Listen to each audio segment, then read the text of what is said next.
मालेगाव मनपा निवडणूक प्रभाग क्रमांक 12 मधून राष्ट्रवादी काँग्रेसचे दीपक वामन बच्छाव रिंगणात। मालेगाव महानगरपालिकेच्या सार्वत्रिक निवडणुकीचा बिगुल वाजताच शहरातील राजकीय वातावरण तापू लागलं असून प्रभाग क्रमांक 12 मधून राष्ट्रवादी काँग्रेस पक्षाचे अधिकृत उमेदवार म्हणून दीपक वामन बच्छाव यांनी निवडणूक रिंगणात जोरदार एंट्री घेतली आहे। दीपक बच्छाव हे गेल्या अनेक वर्षापासून समाजकार्यात सक्रिय असून गरजू नागरिकांच्या मदतीसाठी नेहमीच पुढे असतात। प्रभागातील नागरिकांच्या सुखदुःखात सहभागी होणे, सामाजिक उपक्रमांमध्ये प्रत्यक्ष सहभाग घेणे ही त्यांची ओळख आहे। त्यामुळे सर्वसामान्य नागरिकांमध्ये त्यांना चांगला प्रतिसाद मिळत आहे। प्रभाग क्रमांक 12 मधील रस्ते, पाणी पुरवठा, स्वच्छता, ड्रेनेज व्यवस्था, आरोग्य व इतर मूलभूत सुविधांच्या समस्या प्राधान्याने सोडवण्याचा त्यांचा ठाम निर्धार आहे। प्रभागाचा सर्वांगीण विकास हाच माझा अजेंडा असून नागरिकांच्या विश्वासावर खरे उतरून काम करणार, अशी ग्वाही त्यांनी दिली आहे। निवडणूक प्रचाराला सुरुवात होताच नागरिकांकडून मिळणारा उत्स्फूर्त प्रतिसाद पाहता प्रभाग क्रमांक 12 मधील लढत अधिकच चुरशीची होण्याची शक्यता व्यक्त होत आहे। प्रभाग क्रमांक 12 मधून आपण राष्ट्रवादी काँग्रेस पार्टी या घड्याळ चिन्हावरती अधिकृत निवडणूक लढवत आहात। काय सांगाल, काय भावना आहेत आपल्या?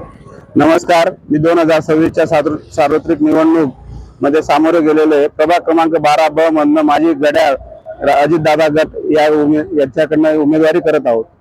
मी गेल्या 5 ते 6 दिवसापासून या प्रभागात फिरत आहे। अनेक समस्यांना सामोरे गेलेले पाहिलेले नागरिकांचे भरपूर तळमळीने काही प्रश्न मांडत आहे। इथं अक्षरशः टॉयलेट, रस्ते आहेत पण साफसफाई नाही आहे, पथदीपक आहे पण लाईट उडून गेलेली, अशी नागरिकांच्या किरकोळ समस्या आहे। कुठलेही उमेदवार निवडून येतात, काही काम करत नाही, फक्त आपलं पक्षाच्या जीवावर निवडून येतात, मोठे मोठे पक्ष हाती घेतात, काम शून्य असतं। तर नागरिकांना एक नम्रपणे आवाहन करतो की चांगले आपल्याला 4 मतं देण्याचा अधिकार असतो, त्याच्यापैकी एक मत आपण चांगल्या पवित्र माणसाला दिलं पाहिजे, जेणेकरून त्याने काम केलं पाहिजे, प्रभागात फिरलं पाहिजे, कामाला प्राधान्य दिलं पाहिजे। अनेक अशा समस्या आहेत, त्यांना सामोरे जाऊन लोकांकडून जनमत घेतलं पाहिजे। निवडून आल्यानंतर ते कधीही त्यांना भेटायला जात नाही, काही नाही। तर नागरिकांना नम्र आवाहन करतो की चांगल्याच उमेदवारांना तुम्ही निवडून आणा व त्यांना मतरूपी आशीर्वाद द्या व ते जेणेकरून सभागृहात जाऊन चांगले प्रश्न मांडतील। इथं सभागृहात जाऊन बसण्याला प्राधान्य देता कामाला प्राधान्य दिलं गेलं पाहिजे। अशा नागरिकांना तुम्ही निवडून द्या, असं तुमच्या न्यूज चॅनलच्या माध्यमातून आवाहन करतो व येणाऱ्या 23 सणाच्या तुम्हाला लाख लाख शुभेच्छा देतो। इथंच थांबतो, धन्यवाद। निवडून आल्यानंतर प्रभागातील विकास कामांचे प्राधान्यक्रम काय असेल? मला माझ्या वार्डात टॉयलेट बाथरूमचे अत्यंत महत्वाचं एक काम दिसत आहे। गेला आमचा वार्ड बघितला तर बच्छाव सर्कल पासून तर झांजेश्वर मंदिरापर्यंत आहे। याच्यात बऱ्याच वस्त्या येतात, त्या वस्तींमध्ये टॉयलेट बाथरूमची समस्या ही मला बरीच मोठी जाणवली आहे। गव्हर्नमेंटच्या कोट्यातून यांना वॉशरूम देण्याचं माझं मानस राहील। एक अयोध्यानगर वस्ती असेल, एक नवी वस्ती असेल, एक बागे महमूद म्हणून एरिया आहे तिथं असेल। गेल्या 5 दिवसापासून प्रभागामध्ये फिरत असताना इथं अक्षरशः टॉयलेटची सुद्धा सोय नाहीये। इथं झाडं झुडपांच्या मागे जावं लागतं व मी आता सध्या नवीन एक संकल्पना आणलेली आहे। लोकांनी प्लॉट घेऊन ठेवता, मोठे मोठे प्लॉट ॲक्वायर करून ठेवता, विकत नाही।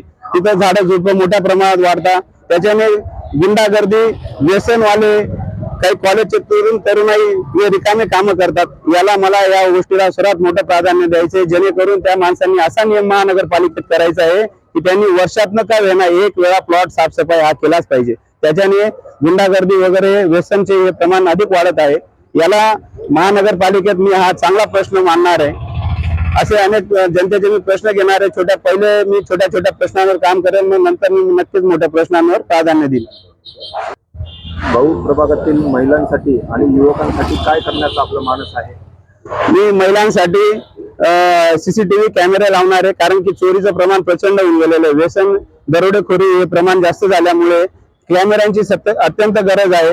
मी खलील शेठची चाळ या प्रभागातून आलेलो आहे। तिथं गेटवर कुठल्याही प्रकारचं सिक्युरिटी गार्ड नाही। महिलांचं म्हणणं आहे की तुम्ही CCTV कॅमेऱ्यांना जास्तीत जास्त महत्व द्या, जेणेकरून हे तिसरा डोळा म्हणून हे नियंत्रण कक्षेत राहतील व महिलांना सुरक्षित दिला, त्याच्यामुळे चांगली चालना मिळेल। जाता जाता प्रभागातील नागरिकांना काय संदेश द्याल? मी लहान मुलांसाठी किंवा शाळकरी मुलांसाठी माझी पुस्तिका किंवा ग्रीन जिम अशी माझी संकल्पना आहे. लहान मुलांना आता गल्लीमध्ये खेळू देत नाही. पालक त्यांना घराच्या बाहेर काढतात कारण की ते चिडचिड करतात, त्या कारण त्यांना खेळायला ग्राउंडच राहिले नाही.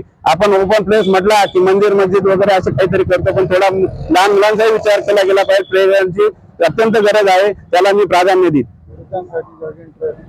व युवकांसाठी जॉगिंग ट्रॅक करत. मी आतापर्यंत भरपूर विधायक काम केले. आतापर्यंत 4,500 झाडं लावलेले. वृक्षवल्ली आम्हा सोयरी याच्यासाठी कामं केले. गोमातेचं काम केलेलं आहे.